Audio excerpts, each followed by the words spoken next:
isang taon matapos mahalal. Ang dineklara niyang net worth nasa 20.6 million pesos.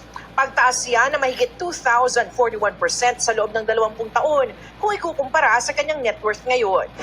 Tiningnan din ng GMA Integrated News Research ang mga salin ng mga ombudsman na nauna kay Remulla, sina Samuel Martres at Conchita Carpio Morales, na parehong naging Supreme Court Associate Justice bago naging ombudsman.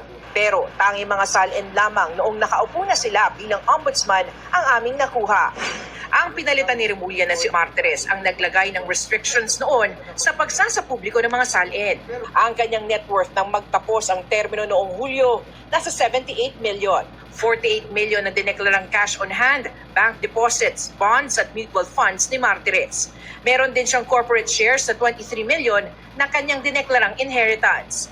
Nagkakahalaga naman ng 1.5 million ang kanyang mga bahay at lupa sa Quezon City, Rizal, Baguio City at sa Samar. Walang pagkakautang si Martres nang magretiro. Ang kanyang huling net worth mas mataas na mahigit 36 million kumpara noong umupo siya sa pwesto noong 2018 o mahigit 87% increase sa loob ng 7 taon. Si Carpio Morales nagtapos ang termino noong 2018 na may net worth na 80 million.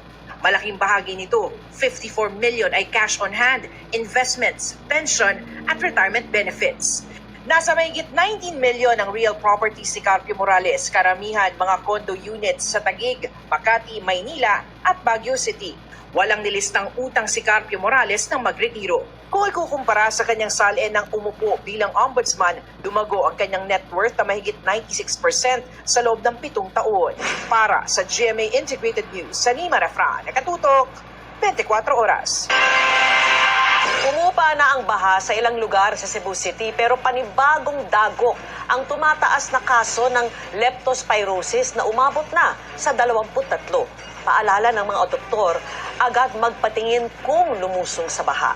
Nakatutok si Luan May Rondina ng GMA Regional TV.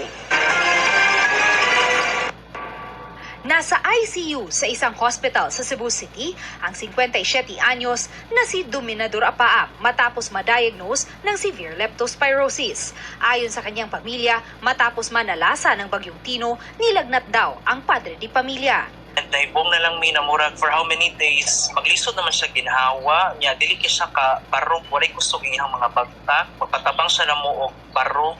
Nang tumagal ang lagnat ng 1 linggo, dinala siya sa isang pagamutan at na-discharge matapos ma-diagnose ng pneumonia. Pero lumala pa ang kanyang kalagayan. Mura siya gitakigan o gihang ginhawa man kay dapat siya musagit para naa siya tingog. Ay ka na mo tingog. Dapat siya mo anak para makaginhawa sa tarong, ma'am. Hinala ng pamilya, posibleng nakuha nito ang sakit sa naipong tubig papunta sa kanyang pinapasukan bilang isang construction worker. Nitong linggo naman, binawian ng buhay ang 27 anyos na si Jerwin Carl Abiliana. Ayon sa partner nitong si Berna, pina-hospital nila si Jerwin noong November 13 matapos lagnatin. Pero lumala pa rin ang kanyang kondisyon hanggang pumalya umano ang kidney at baga nito. Gikuan na jud sa sir, gignan ako sa doktor nga ikaupat na ko nung tambal tong gihatag para mo pump ang iyang heart. Ikaunom ra kutob kung maabot na gikaunom dito bugto na yun si sir mo to pagkuan nabugto yun siya. Ang Talisay City ang isa sa mga napuruhan ng flash flood mula sa Bagyong Tino. Base sa data ng Cebu Integrated Provincial Health Office, mayroong 23 na kaso ng leptospirosis sa buong lalawigan.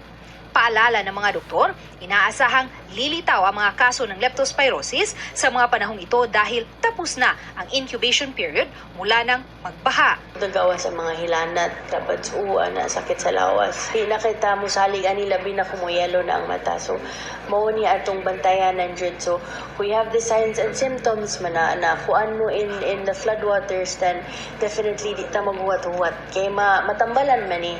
Nananawagan siya sa mga tao na pumunta sa mga health center para mabigyan ng prophylaxis laban sa sakit na galing sa daga at iba pang contaminated environment.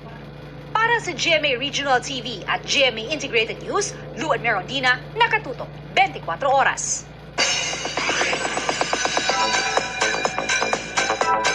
Truly the limitless star that she is, booked and busy si Julian San Jose ngayong holiday season na pinangunahan ang isang Christmas tree lighting event kagabi.